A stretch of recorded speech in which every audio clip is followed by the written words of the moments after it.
Season's greetings. You may have not heard our voices in a pretty long time, and we're sorry about that.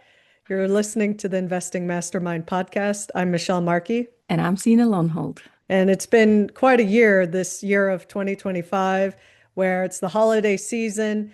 Sina and I have been so busy, and we're ready to get back into our podcast. And we just want to share some of our thoughts with how the investing world unfolded in 2025 and what should be things we should look ahead to. So, with that, Sina, what's on your mind this holiday season? Well, first of all, I want to say it's wonderful to be back on air and just doing the podcast again.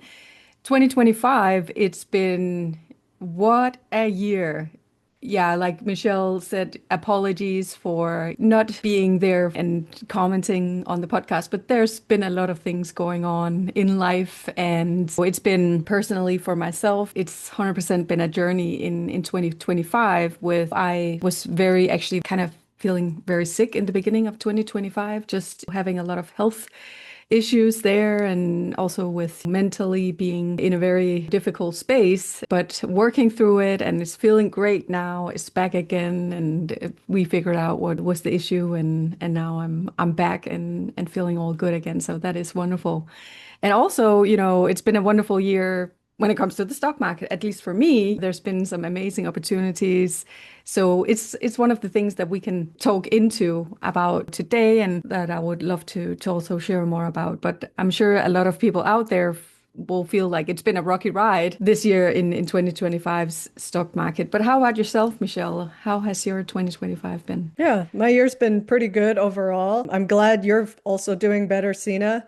Glad we're back into it and that financially we seem to have done well this year overall. Like we're generally on the up and up. What I'm just saying is I think even though we might have some personal challenges and we might have our ups and downs, but at least if we make solid investments throughout, we can have a financial cushion to help us through sometimes challenging moments. So even if we didn't need to rob our piggy bank to pay for things, but it's good to have that financial security.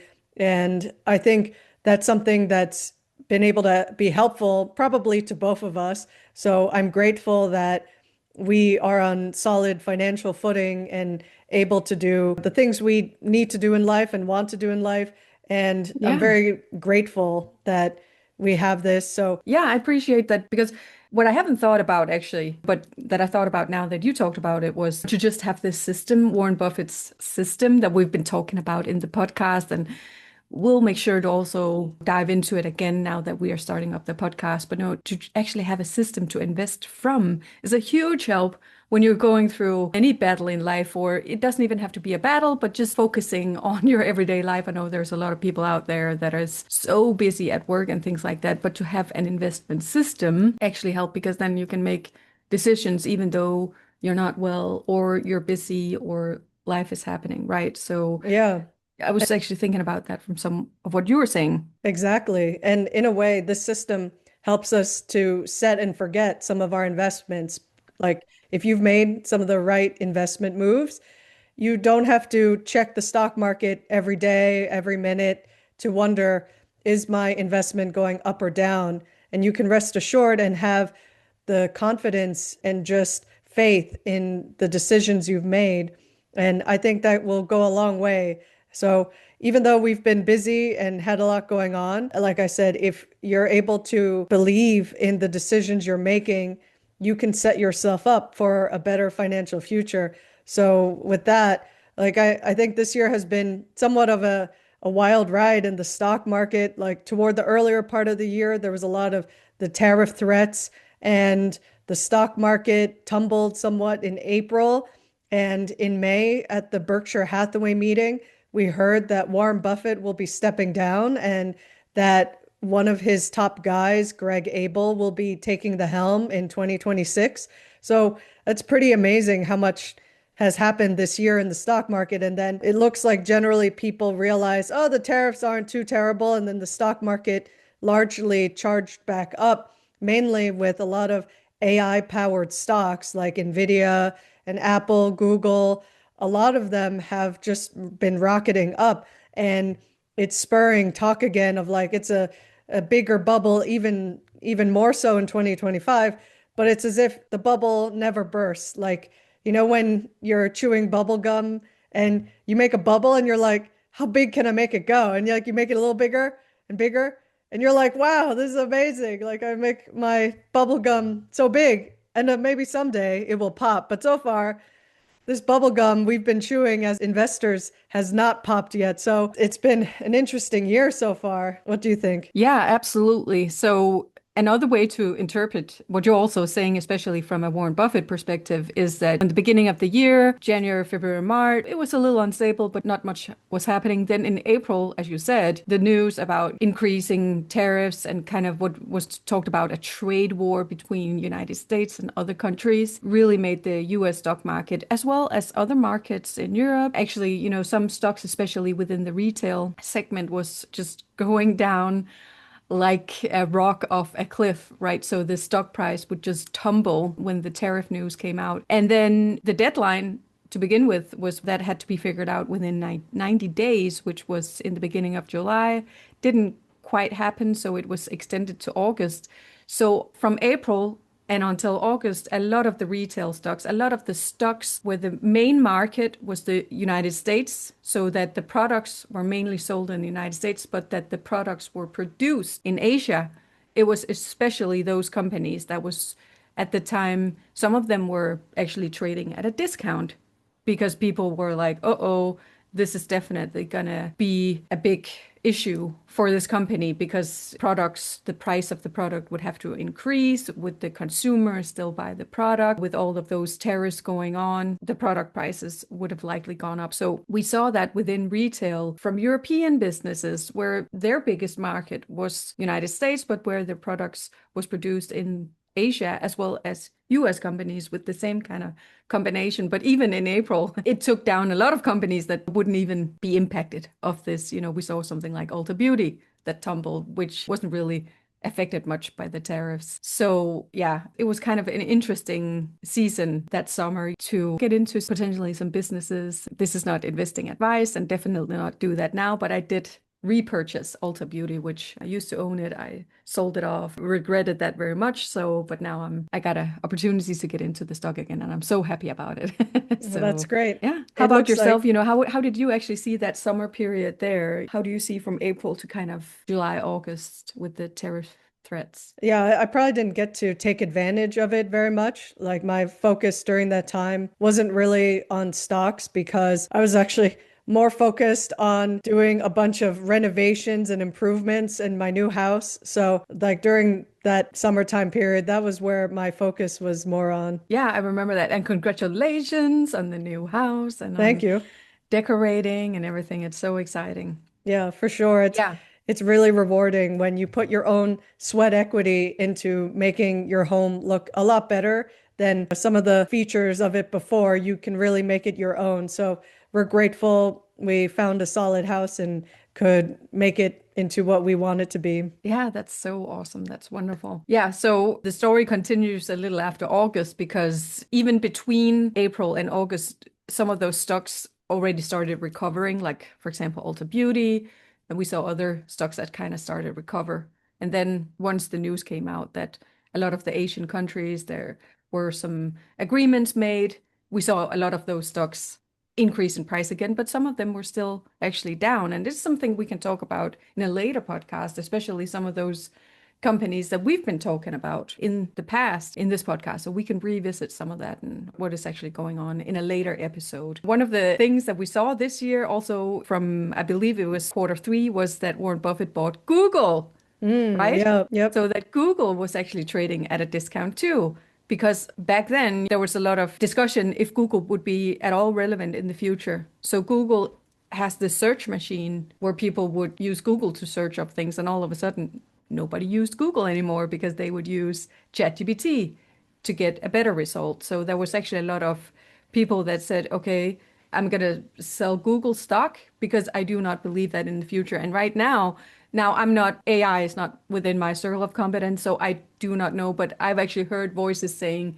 that Google's AI is better than ChatGPT's AI. I don't know anything about it. Maybe it's just a rumor or people that are kind of hoping that Google is better. Do you know anything about anything like that, Michelle? No, we didn't talk about it, so maybe I'm just asking a question that Yeah, you can't answer. I've only heard similarly what you heard, Sina, that Google's catching up in the AI race, like people like to call it, and other companies have not been as impressive. Like maybe it's just hearsay, but Apple's not been as caught up in the AI race, so they say. So there's a lot of elbowing around of trying to get ahead. And all these big techs, I know they're spending lots of money. Sometimes it's working out for them, and sometimes they're making advancements like Google is. And other times with big companies like Oracle, they've had a setback because they made a lot of AI investments, but so far it might not be paying off. So there's some companies that their stocks have pulled back in the case of Oracle, but others like Google that have advanced. So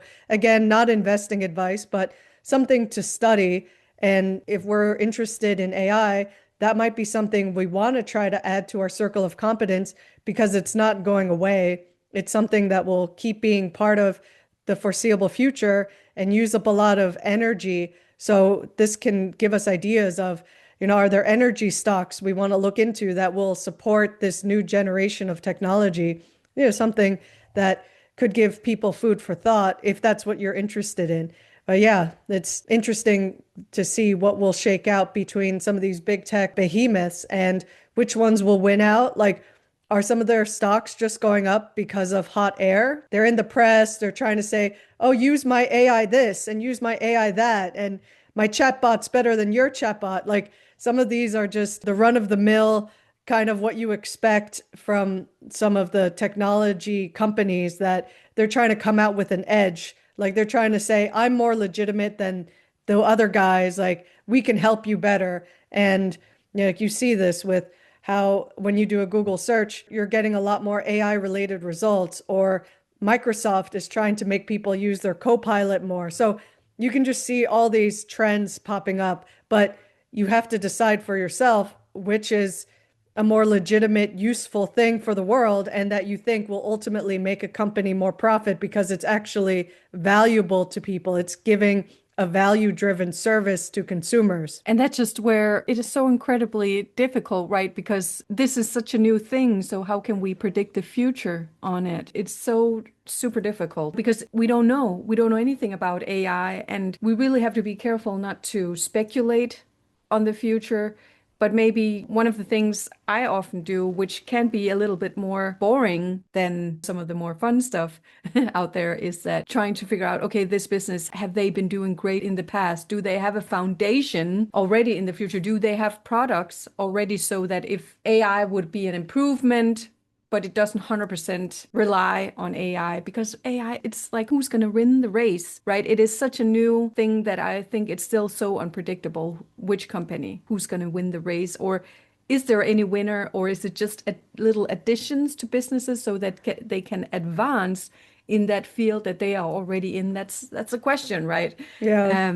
I just really think we need to be careful in not trying to predict the future and trying to say, oh, okay, but a lot of people I think make that mistake of trying to go into a field that they have no idea about and then try to predict the future. And then because they don't really know anything about it, something else is going to happen. And they sit back and like, I don't understand. So an example is a few years ago, there was a lot of people that was talking about that there would be a health epidemic, right? So that people would be more and more heavy in the world. So some actually went in and invested in like hospital beds and companies that were producing hospital beds that could take on extra heavy patients because everybody is growing bigger and bigger. And then what happens? Wegovy happens. Like Ozempic. Ozempic, Wegovy, things like that. All of a sudden, that's here. And now we might not see that health epidemic that we would think that we would see with people getting overweight, because now there's a product that will take care of that. Several products actually out there that will take care of that. So that's the big issue, is that trying to predict the future, but going into a field that you do not know anything about. So what you can do instead is, okay, what do I actually know something about, and which companies actually already produce great results, so I don't end up in trying to predict that this company is going to take off in the future. If it hasn't already taken off, it's speculation that they will in the future, in my opinion. Yeah. For sure. So, like you said, we got to be careful about what we invest in. And if you might listen to some of our older podcast episodes, we talk about the Warren Buffett investing system. And we'll get back into more of some of these lessons and how we've applied them in our own lives to our investments in the past or in the present. And I think there's a lot to look forward to in 2026. Who knows if we're in a bubble, or who knows if maybe this is not a bubble and this is just the way that things are, is the stock market just goes up forever. Maybe it goes down a little bit, but generally everybody makes money and people can just keep investing in passive index funds and everything will be fine. It could be like that. Maybe we'll have a Santa rally like often happens at the end of the year. And that basically just means that during the week of Christmas, the stock market goes up a little bit, like rallies instead of going down a little bit. So who knows? That's just a for fun thing. It doesn't have any bearing of our companies actually doing well or not. But overall, the S&P 500 has been up 16.5% this year alone. It may not be as good as 2024, but any amounts of return that are over 10% for the stock market are great. So if your portfolio is looking nice and juicy, it's probably because you invested in either the index funds or in some stocks that have benefited from a lot of the current technology revolution we're experiencing. And some might see some parallels between now and the dot-com bubble, but who knows? We'll have to just see how all this AI mania plays out. It could be like for real. It could be a legitimate harbinger of more great things to come, or it could be a warning sign. And everybody who's been piled into riskier assets, you often see those start kind of tumbling down before the stock market. So the biggest thing that comes to my mind is Bitcoin. And we're not really into crypto on this podcast. So you might happen to have noticed, if you pay attention to the crypto world, that Bitcoin has been sliding since October, and who knows if it's going to continue on that trend or if it will come back up because some true believers are buying into more cryptos. That's also something to see how that shakes out. But typically, you'll see the riskiest things, like maybe private equity might not be doing so great, or crypto stuff. They might be kind of a foreboding of some things that could be coming. So we'll just have to see. We're not trying to foretell what will happen, but we should try to prepare ourselves for whatever scenario could unfold in the new year. Yeah, absolutely. So again, we're back with the podcast. We will be sending out the podcast regularly again, and there's not a whole lot more to say for today, except Merry Christmas, Happy Holidays, whatever your belief is, whatever holiday that you celebrate. We hope that you will have a wonderful holiday and get into 2026. Have a very prosperous year next year. Absolutely. And I'm wishing you a Merry Christmas, Signe, to you and your family. I hope you'll have an enjoyable holiday. And I'm wishing everyone out there a happy Merry Christmas, Happy Hanukkah, Happy New Year, and all good things to come in the new year. All right. Well, we will be back with a new episode in the future. Until then, take care and enjoy the holidays. If you enjoyed the show and found the content informational, we would be super grateful if you would leave us a review and follow us wherever you get your podcasts so you automatically get new episodes in your feed. The contents of the Investing Mastermind podcast are for educational, informational, and entertainment purposes only. None of this is investing advice, and if you need help in your personal situation, please consult with a professional.